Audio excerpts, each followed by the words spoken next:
Você pisca o olho e uma nova habilidade é exigida pelas empresas. No passado foi datilografia ou dominar o pacote Office e o Excel. Hoje a demanda é a mesma, por exemplo, por inteligência artificial. Só muda a habilidade necessária. Meu nome é Cássio Politi e é disso que a gente vai tratar hoje aqui no podcast Robert Half Talks. No Robert Half Talks, você está convidado a participar de discussões relevantes para se preparar para o futuro do trabalho e se adaptar a um mundo em transformação.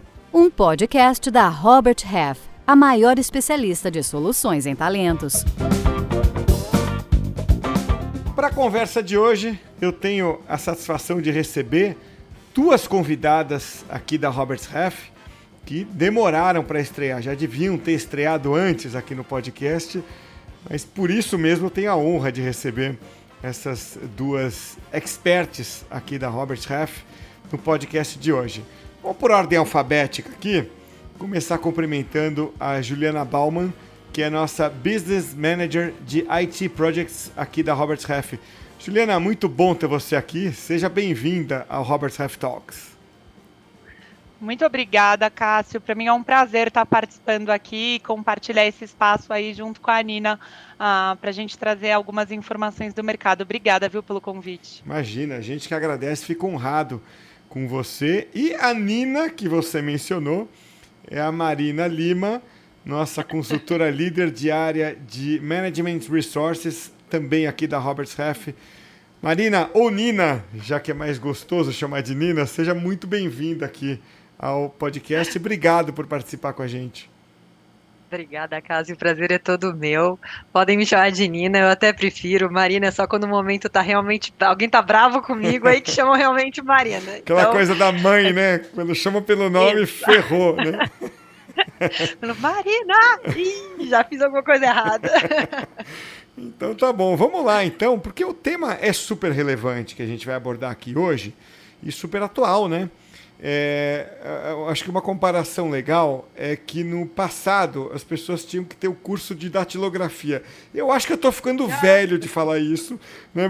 Muita gente tem a sorte de não entender, né, quando alguém fala isso, porque é mais novo, é mais jovem, mas é isso, né? A gente lá atrás, você precisava saber bater a máquina, digitar e tal. Depois veio aquela fase, né, o idioma passou a ser um grande diferencial, talvez ainda seja, porque pouquíssima gente fala inglês no Brasil, mas a coisa foi avançando, né? Hoje, quais são aquelas skills, né, que são a bola da vez do mercado, em termos de habilidade técnica, na visão de quem contrata, na visão do recrutador?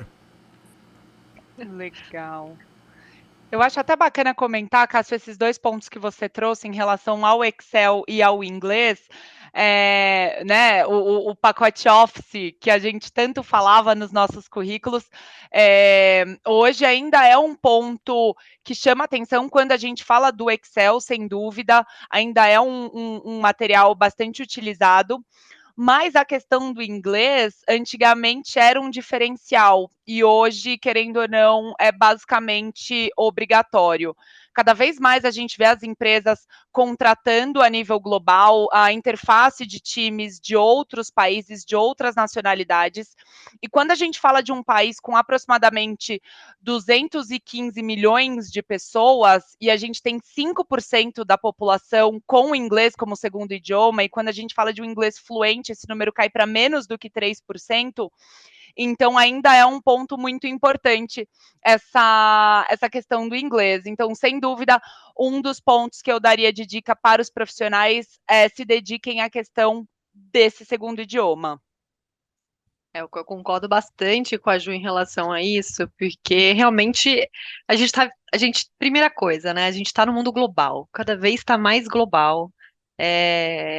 Sistemas, você está usando um sistema que já está numa linguagem que é o inglês, normalmente, né? Que é o principal, é o mundial, global.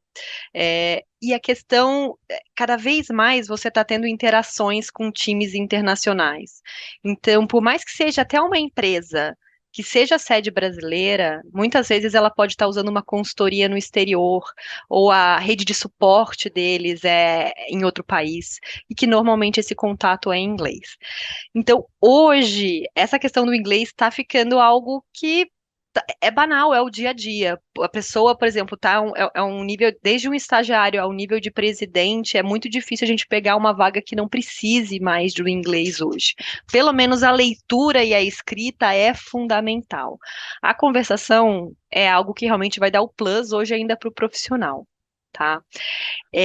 Mas como eu trabalho bastante vagas aqui dentro da Robert, na área, seja de um nível de especialista até um nível de diretoria presidência, né? Então, eu estou sempre com um nível um pouco mais alto. Para essas vagas, o inglês sempre foi mandatório, sempre será mandatório. Agora o mandarim está vindo, gente, cuidado! Esse vai ser bem mais complicado de conseguir, de conseguir essa fluência, né? Porque até tá num outro, não tem nem tá no alfabeto, né? Não é uma base latina, né? É uma língua que vem do latim. O inglês também não, né? Mas o português, né? O espanhol estão derivando. Mas acho que hoje um dos principais pontos que eu vejo hoje os clientes comentando é a parte de transformação e automação. Né? Então, a tecnologia, eu acho que por isso que o Cássio fez uma boa seleção de trazer a Ju aqui para esse bate-papo, né? É porque realmente a área de tecnologia não importa mais se você é TI ou não. Se você é da área de finanças, se você é engenheiro, se você é contábil, fiscal, customer service, não importa. Gente, todo mundo hoje precisa ter uma noção do que é uma transformação digital da sua área, né? Que é a automação de processos, né? Então, esse pezinho em dados, pezinho em BI, né? Começar a pegar essas ferramentas que fazem uma interligação, hoje eu acho que é a bola da vez, né? Então, Sim. hoje todo mundo tá buscando isso, e é um gap hoje que a gente tem no mercado, gente, porque tem o período, né, das pessoas conseguirem se desenvolver essa habilidade, né, ao longo do tempo. E aí o mercado tem esse gap nesse período. E eu brinco, pessoal, que olhando para isso que a Nina comentou, hoje a gente escuta muito, né? Fintech, healthtech, vários techs da vida, empresas que são voltadas para a área de finanças, para a área da saúde, voltadas para a tecnologia, né?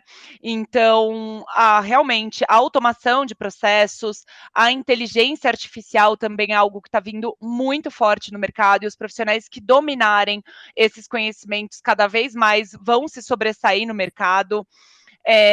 Quando a gente fala de segurança também, a cibersegurança é um ponto muito forte. Uma frase que a gente tem dito bastante agora é não mais se, e sim quando sofremos um ataque cibernético. O Brasil é um dos países que mais sofrem ataques cibernéticos no mundo. A Robert Half, inclusive, recentemente tocou uma pesquisa falando sobre isso. Então, como que a gente se identifica, como que a gente se protege e como a gente reage a um ataque. Então, cada vez mais os profissionais que dominarem essas ferramentas vão estar se sobressaindo no mercado. Isso que a Nina comentou, pessoal, sobre essa escassez de profissional, esse gap, é algo também muito comentado aqui no país, né? Quando a gente iniciou a questão do trabalho remoto durante a pandemia, diversos países vieram buscar profissionais no Brasil. Uma pelo conhecimento, capacidade e criatividade, duas, alguns países o nosso fuso atendia de forma otimizada, né? Principalmente quando a gente fala aí de Estados Unidos e Canadá, a gente tem um time zone muito parecido com eles, e outra por questão do custo, né? Uma vez que a nossa moeda estava um pouco desvalorizada em relação a outras moedas. Então, cada vez mais a gente viu os profissionais de tecnologia sendo abordados no mercado, e a gente já não tinha profissional suficiente para as demandas nacionais, quem dirá quando a gente foi, né, abordado a nível global. Então, sem dúvida, isso é um grande diferencial, você se especializar, você entender, e também fazendo uma analogia àquilo que a gente estava conversando em relação ao idioma, a gente sabe que toda a documentação da área de tecnologia é feita em inglês, então, sem dúvida, também é um ponto que você já acaba saindo na frente, não só de ter o idioma, mas de ter um conhecimento nessa língua. Então, eu queria entender aqui, na parte de tecnologia, né, que assusta um pouco mais, né? Vocês falaram do inglês. Legal, o inglês a gente já sabe para que ele vai ser usado e como ele vai ser usado, porque já é uma coisa que vem lá de trás, né? Agora, a tecnologia ainda é um bicho meio obscuro. Então, quando as pessoas estão ouvindo a gente aqui, deve bater na cabeça de muita gente assim, pô, eu sei lá, eu sou administrador, ou eu sou advogado, né? Será que eu vou ter que aprender a mexer naqueles códigos que eu não consigo ler nem a primeira linha, né? Na percepção de vocês, qual é o nível de uso ou a aplicação que as empresas estão esperando? É ser um especialista em dados, por exemplo, ou é simplesmente ser fluente em dados? É saber olhar ali uma planilha e tomar uma decisão com base nela? Entendeu? Que tem a diferença do cara que foi lá e gerou a planilha, né, a partir de códigos e tudo mais, e extrair os dados e tal. E tem aquele outro que olhou para os dados e falou, legal, eu consegui ter uma leitura aqui e tomar uma decisão. Em que ponto entre esses dois quase extremos aí a gente precisa estar hoje? Legal. E eu acho que é uma ótima pergunta, tanto para mim e para a Nina, porque muitas das vezes, quando chega uma oportunidade da gente trabalhar uma posição para um cliente, a gente se pega fazendo exatamente essa pergunta, Cássio. Qual das áreas que vai atender essa necessidade? Se é a área da Nina ou se é a área de tecnologia propriamente em si, né, Nina? Sim, porque a gente tem uma linha muito complicada, né, muito tênue entre uma área de negócios e uma área de tecnologia. E como cada vez mais os profissionais da área de negócios mesmo, um advogado, um contador, ele está tendo essa interação com a área de tecnologia, essa linha fica aí um pouco sensível, né? Para qual lado a gente vai? Eu vou precisar de um profissional de tecnologia ou um profissional da área de negócios, né? O problema é que hoje a área de negócios está demandando essa fluência, né, em dados. E quando eu falo fluência, o Cássio comentou assim, você prefere, né? O que na verdade é o mais importante, né? Você chegar e avaliar, analisar um dados.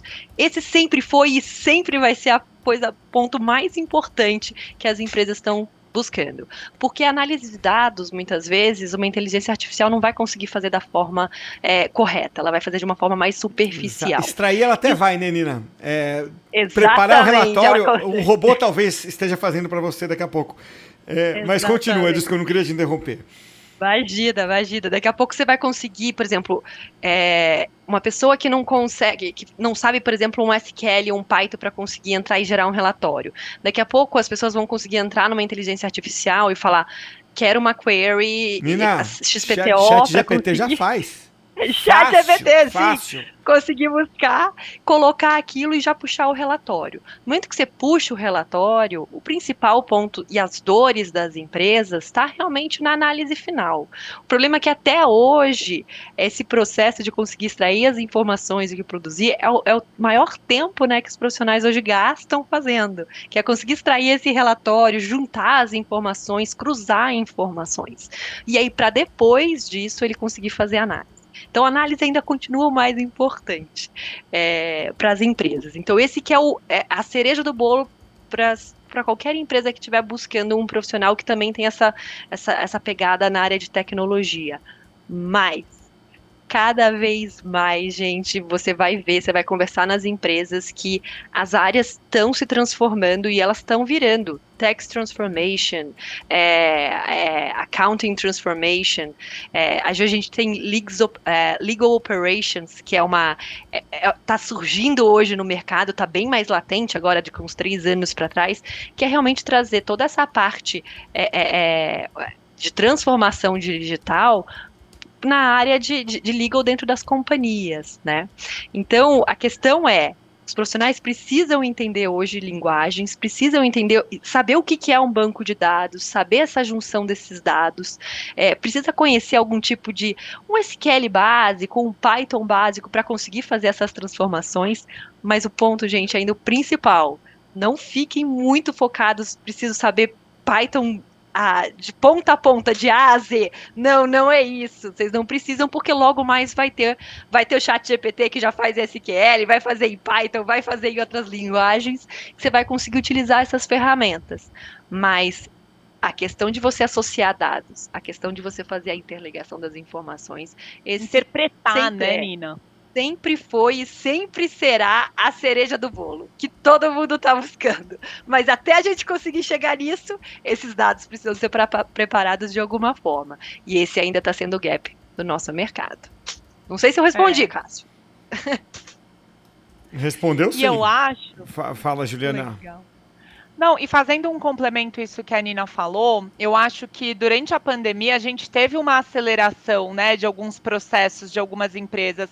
Eu brinco que muitas empresas parrudas, consolidadas, passaram a ver que elas literalmente tinham ouro, dinheiro dentro de casa, né? Como que eu posso otimizar? Como eu posso reduzir custo? Como eu posso melhorar a minha operação através dos dados que eu tenho em casa? Então, trazendo um pouco para um cenário mais leigo, pessoal, quando a gente fala de hard skills que são demandados no mercado de profissionais de tecnologia versus a nossa realidade, a gente está falando sobre essa questão de dados para entender comportamento do usuário. A gente está falando de dados para entender e conseguir desenhar a experiência desse consumidor, né? Quando a gente está falando, por exemplo, de inteligência artificial e aprendizado de máquina, a gente está falando sobre os chats hoje em dia, né? Como que eu consigo acessar uma informação, como que eu consigo ter uma ajuda num pós-atendimento de forma rápida. Então, isso também tem a ver com a tecnologia. Um outro ponto também, desenvolvimento de aplicativos móveis. Hoje, cada vez mais, a gente realiza compras de supermercado, pagamentos de boletos, interação com outras pessoas através dos nossos telefones. Quem que faz isso tudo acontecer é o profissional da área de desenvolvimento de tecnologia, que é aquele cara que você comentou, né, Cássio? É o cara que tem que saber codar, que tem que entender exatamente de código. Sim, são eles que fazem isso, né? Que a gente chama os back-ends e os front-ends, né? Ou o full stack, que é um profissional que olha para ambas as frentes. Basicamente, para vocês entenderem, o front-end é o que desenha aquela carinha, né, que a gente vê lá da experiência do usuário. E o back-end fica mais na parte do código, de como o processo funciona internamente. Então, eu acho que é isso. Cada vez mais a área de desenvolvimento segue ainda sendo bem aquecida, mas quando a gente fala de Android, iOS, é uma área que também está bem quente hoje no mercado. Sabe como é que você define front-end e back-end de um jeito fácil? Front-end é o cara que você xinga quando você acha feio. O back-end é o cara que você xinga quando dá pau. É exatamente isso. É isso aí, né? É o bug. Agora, até eles têm que ficar muito espertos, né? Uma curiosidade, não fico falando muito de mim aqui, porque o podcast não é sobre mim, mas hoje eu vou só contar que eu também programo. Tenho essa habilidade aí de programação. Tudo é uma coisa que eu gosto de fazer, quase como terapia, jogar xadrez. É gostoso, é uma coisa... Terapia. E assim... Você vê, né? Tem doido pra tem tudo, doido pra né? tudo. Não me julguem. Não me julguem por isso. Cássio vai ser um police da Robert Half. Mas você sabe que hoje, claro, eu sou um programador absolutamente limitado, né? Não sei fazer 10% do que os feras sabem fazer. Mas me viro bem lá. E hoje, você já pega código de inteligência artificial à vontade, sabe? Assim, a gente já fica até meio vagabundo, sabe? Pega lá, fala, vou rachar a cabeça com uma coisa que eu lembro, como é que faz mesmo? ChatGPT ou Gemini ou qualquer um, né? Me faça um código na linguagem tal que faça isso. E tá lá, o que você antes gastava horas procurando nos GitHubs da vida e tal. GitHub é um repositório de códigos, para quem não conhece e tal. Então, assim, até para esses a inteligência artificial vai mexer, né, com o status quo, né, de como essa profissão está hoje, né? Agora, é interessante ficar pensando onde é que se aprende isso. Porque você pode aprender tudo isso que a gente está falando aqui, desde cibersegurança, né, ou data science, ou qualquer outra habilidade, você pode aprender numa faculdade. Tem um monte de faculdade para todo nível, né, de preço, de dedicação e tudo, desde as presenciais, full time, até as online, que são um pouco mais flexíveis. Mas tem também aquela educação que não é superior, não é educação superior tradicional. Né? É o cursinho que você faz ali. Às vezes é o tutorial no YouTube. Né? Pega alguém ali que vai ensinar uma parte técnica. Eu tenho aqui 10 aulas no YouTube e ele põe lá, assiste quem quer de graça e tal.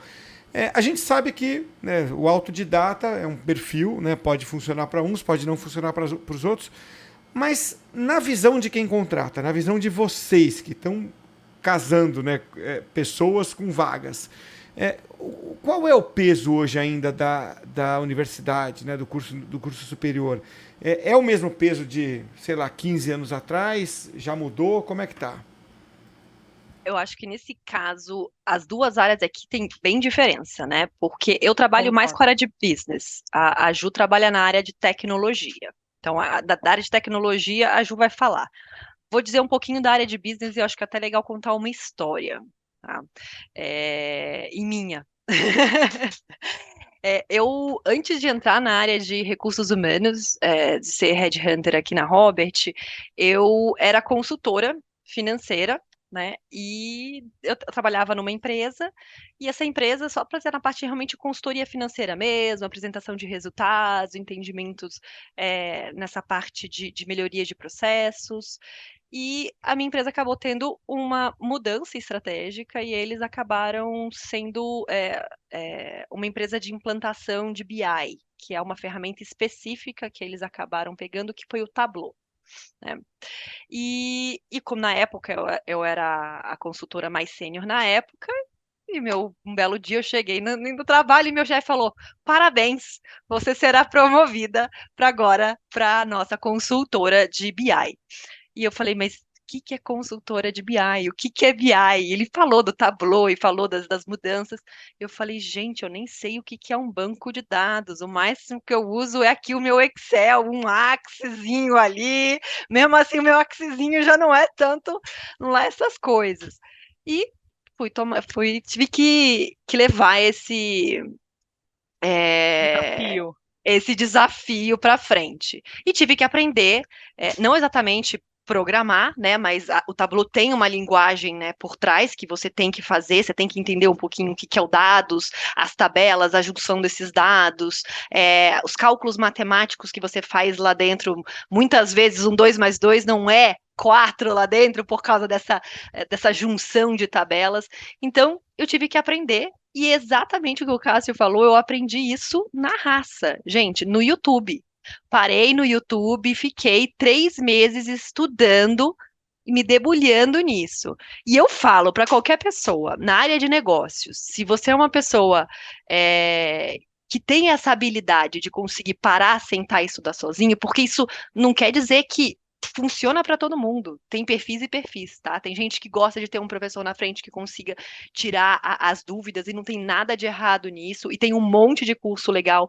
Tem gente que consegue no YouTube, tem gente que consegue em sites ou blogs que as pessoas fazem fazem uma divisão e uma troca, né? Então eles vão colocando os problemas, as pessoas vão ajudando, né? Então existem várias formas das pessoas aprenderem. Então acho que para minha área de negócio, só resumindo aqui, quando eu estou falando de por exemplo, uma pessoa financeira, um coordenador, um gerente, um analista, esse profissional não exatamente precisa ter algum curso de tecnologia.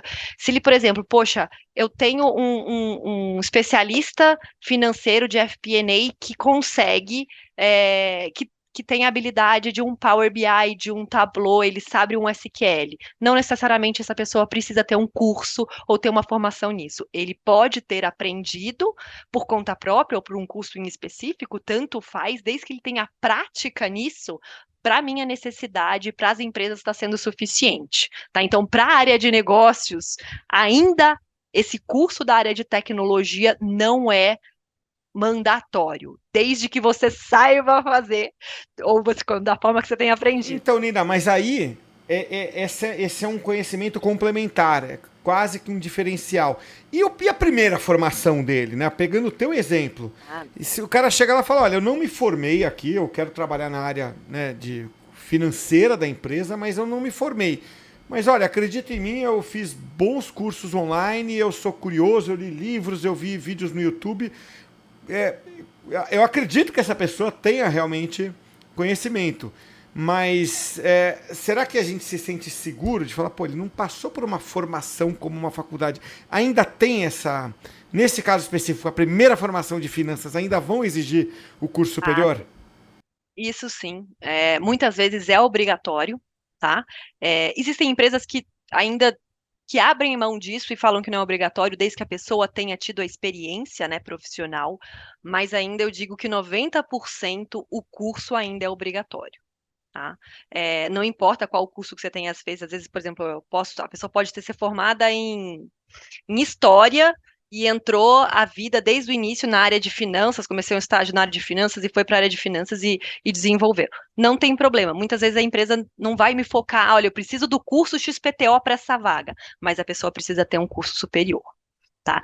E isso está muitas vezes associado, acho que muitas vezes até a questão do RH e da parte de compliance. Existe, às vezes, exigências das empresas da formação superior. Pegando um gancho, pessoal, nisso que a Nina está falando, quando a gente fala da área de tecnologia, eh, tem algumas diferenças quando a gente fala em questão de formação superior. Eu concordo com a Nina, e isso também se estende para a área de tecnologia, quando a gente está falando principalmente com empresas multinacionais. Então, independente da sua formação, muitas delas obrigatoriamente pedem o curso superior. Que eu acho que ainda é um ponto bastante comentado aqui no nosso país, né? Sobre você ter uma formação superior, é algo não só associado à carreira, mas também como um prestígio pessoal, uma realização pessoal. Você ter um curso acadêmico, né? Uma formação superior no Brasil. Mas quando a gente fala de TI, a gente conversa muito sobre experiência. Quais foram os seus projetos, quais foram os seus processos, qual é o seu código. Muitos clientes solicitam testes para entender qual que é a linha de raciocínio daquele profissional, quais são as habilidades deles. Então, assim, não me entendam mal. A faculdade ainda assim segue sendo um ponto muito importante no mercado, mas quando a gente está falando da área de tecnologia, o seu conhecimento na prática, o seu aprendizado em outros projetos e os seus cursos extras complementares, muitas vezes contam muito mais do que uma formação superior. É fácil de entender o porquê, né? Porque assim, as pessoas vão ter que construir coisas ali, né? E na hora do Não é vamos teoria, ver. é prática. E se você pega ali né, até filmes já reportam isso, né? Eu lembro que a primeira vez que eu vi isso num filme foi a rede social, não, aquele filme que conta a história do Zuckerberg do Facebook. E eles mostram lá que eles selecionam os programadores, né, para os primeiros estágios do Facebook. Não sei se estou falando uma besteira do nome aqui, que é o Hackathon, né? Eu acho que é isso. Que é você ali fazer uma corrida, ver quem programa tal coisa mais rápido. Né? E não sei se é na vida real assim, mas até no filme eles fazem depois de beber álcool, né? Para ver se o cara mesmo zureta consegue fazer aquele código em tempo recorde. Pô, E não só o tempo, né, Cássio? A qualidade do código também. É isso aí. Né? Então dá para visualizar por que é assim, que é uma cultura específica de cada área. Mas o que eu acho assim curioso nessa história toda é que a gente está falando assim muitas vezes mais de soft skills do que de hard skills. Ou por trás de tudo isso tem as soft skills, obviamente, né? SQL, como a Nina trouxe, ou você, a Juliana trouxe a programação. Claro que são hard skills, mas tem certas soft skills ali por trás que orientam isso, não, vocês não acham? E eu vou citar uma que me parece ser a principal, curiosidade. Ninguém vai, como a Nina, aprender BI, e coisas de uma ferramenta específica como o Tableau, só porque viu o vídeo. Tem uma soft skill ali que é a curiosidade. Né? É meio que, sabe, extrair do vídeo que eu preciso. E se o vídeo não falou, você vai dar um Google e é uma inquietude.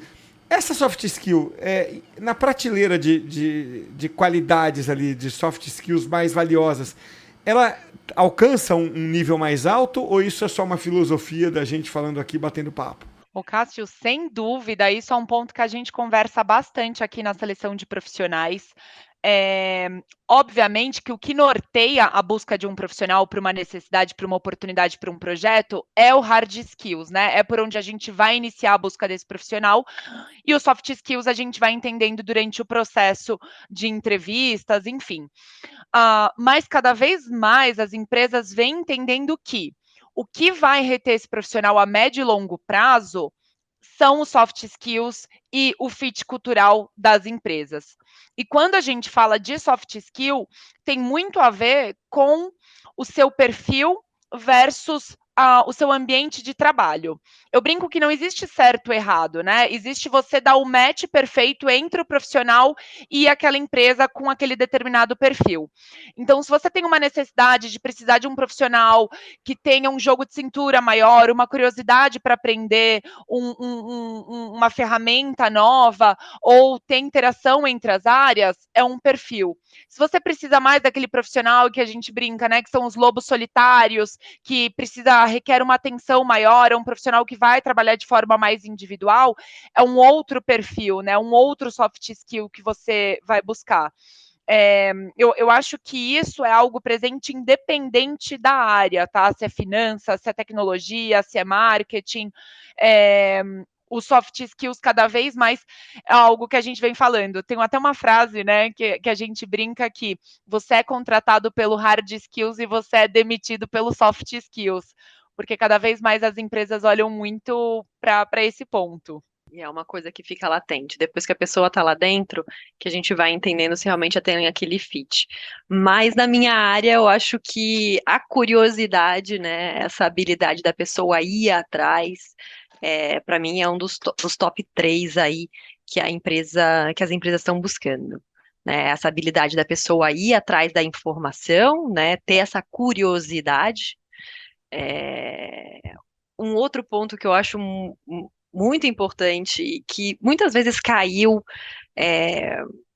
mais na banalidade, né, de todo mundo, que é a questão da resiliência. E por mais que a gente use muito essa palavra, gente, é muito importante que as pessoas entendam que isso é um soft skills importante. Por quê? Porque as empresas estão mudando o tempo todo. Gente, como é que era o nosso celular? A gente fala internet. Eu tenho 38 anos. A internet eu comecei a pegar a partir dos meus, sei lá, 10, 12 anos de idade. O que mudou até aqui? Em 20 anos, o quanto que isso muda. Então, essa habilidade, por que eu falo, né, resiliência? O ser humano não gosta de mudança, não gosta, ele é avesso à mudança mesmo. Você está fazendo uma coisa faz muito tempo, é muito difícil você parar aquele processo e fazer de outra forma. Então, quando a gente fala de resiliência, hoje no ambiente global, é muito importante, porque você vai estar trabalhando numa empresa e você está fazendo as suas atividades do dia a dia, que é geralmente o seu escopo de trabalho, mas automaticamente você vai estar trabalhando em paralelo com 2, 3, 4 projetos em paralelos. Então você vai estar trabalhando, muitas vezes, a gente pode usar a palavra caos, é uma palavra ruim, que tem uma conotação ruim, mas muitas vezes é uma mudança constante. Então a pessoa conseguir, poxa, deixa eu tentar, não consegui, deixa eu tentar de novo, não consegui, deixa eu tentar, acertei, é muito importante. As pessoas precisam saber que elas também podem errar. As empresas não querem uma pessoa que acerte tudo de primeira vez, é muito difícil, e as empresas sabem disso. Então, é muito importante o profissional ter essa habilidade de conseguir rodar o seu dia a dia, conseguir olhar para o lado que está um projeto que realmente, quando você está desenvolvendo, é algo um pouco mais turbulento, né? Você não tem exatamente quais são as diretrizes exatas que você vai ter que correr atrás da informação, você vai ter que mudar um aspecto, você vai ter que conversar com um colega do lado para conseguir entender como é que o seu processo cabe no processo dele. E isso são mudanças, isso é o processo realmente de resiliência do profissional. E quando a gente coloca isso no job description, você vê isso toda hora, as pessoas acabam colocando isso, poxa, mas tudo tem que ser resiliente. A vida é o caos mesmo, a vida é isso, porque a gente tem que ser bem de saúde, fazer o exercício físico, nós temos que trabalhar, temos que cuidar dos filhos, dos pets, falar com a família, sair, dormir, fazer todo esse... Então, automaticamente, a gente é resiliente na nossa vida. E a gente também tem que trazer isso para o trabalho. E é um dos pontos mais complexos, porque para o ser humano é muito difícil, e é natural ser difícil, gente. E me preocupa com a pessoa que fala, não, eu sou resiliente e tiro aqui, ó, facinho, rapidinho. Não é bem assim. O buraco é um pouco mais embaixo. Sim, e esse ponto, Nina, que você está comentando no mundo corporativo é um ponto realmente que você precisa ter diariamente, né? Principalmente quando a gente fala, pessoal, trazendo para a realidade do mercado, uma implantação de um sistema, um processo de M&A, não é um escopo fechado, né? A gente sabe que o processo é muito diferente muitas vezes do projeto. Então, se você não tiver essa resiliência de entender que as coisas vão mudar e saber lidar com isso, sem dúvida é um processo que vai ficar muito mais difícil. Bom ponto. Exato. E quando você está num projeto, gente, tá aqui, chegou numa entrega, não deu certo, vamos mudar. Vamos ter que voltar e mudar. Aí vai fazer de novo, vou voltar de novo. Então, aqui na Robert a gente tem isso muito forte, né, Nina? Resiliência. Aqui tem que ser resiliente. É isso aí, que sirva de exemplo. Muito legal. Olha, é uma delícia conversar com vocês. Eu queria ter vocês duas mais vezes aqui. Deu liga, né, aqui, e eu saio daqui com a cabeça girando, eu e todo mundo que ouviu, porque é isso aí. O mundo muda muito rápido e você tem que ser, no mínimo, tão rápido quanto a mudança, né? Porque piscou o olho, já era, né? Exatamente. Daqui a 5 anos são outras habilidades, gente. Outras habilidades, é isso aí, né? Até outro dia já estavam falando de engenheiro de prompt, de inteligência artificial. Era o que estavam falando, a AI generativa se explodiu, né? Se popularizou no finalzinho de 2022. E aí, 2023, falou, não, engenheiro de prompt vai ser a profissão do futuro. E agora já não é mais, né? Já ouvi gente dizer que não tem nada a ver isso, tal. Prompt é uma coisa que vai sair meio que naturalmente nas pessoas, assim. Então, é muito gostoso ouvir vocês para entender que essas habilidades vão se somando, né? Porque uma não substitui exatamente a outra. O inglês, que era necessidade há tempos atrás, ainda é, né? E só se somou agora ao que veio. Então, tá aí, jogado o desafio para quem está nos ouvindo. E quero agradecer muito a vocês, então. Juliana, obrigado por participar hoje aqui com a gente. E venha mais vezes. Cássio, muito obrigada, viu, por esse tempo, por esse bate-papo. Para mim foi um prazer. Espero que na próxima aqui, fico aguardando um próximo convite. Muito obrigada, viu? Pode deixar que vai ser feito. Nina, obrigado também a você, tirar um pouquinho do seu tempo aí para trazer uma contribuição tão importante e tão leve junto com a Juliana aqui pra gente. Obrigado, viu? Imagina, o prazer aqui é meu. Obrigada por vocês terem dado esse tempinho aqui pra gente compartilhar um pouco dos nossos conhecimentos, que nem sempre, gente, são escritos em pedras, tudo é mutável, viu? Isso é muito importante, tá bom? Mas o prazer é todo meu, gostei muito do bate-papo. Este podcast é produzido pela Robert Half, a consultoria global de soluções em talentos que mais cresce no Brasil.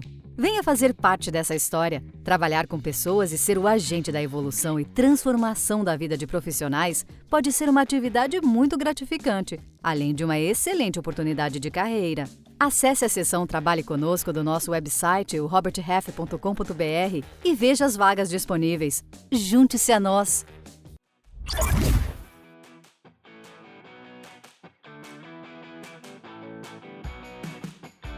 Robert Half Talks é um conteúdo da Robert Half, a maior especialista de soluções em talentos. Quem esteve conosco hoje foi a Marina Lima, a nossa Nina, e também a Juliana Bauman, ambas aqui da Roberts Ref. Meu nome é Cássio Politi, eu vou ficando por aqui. Eu espero você na próxima edição do Roberts Ref. Até a próxima, hein?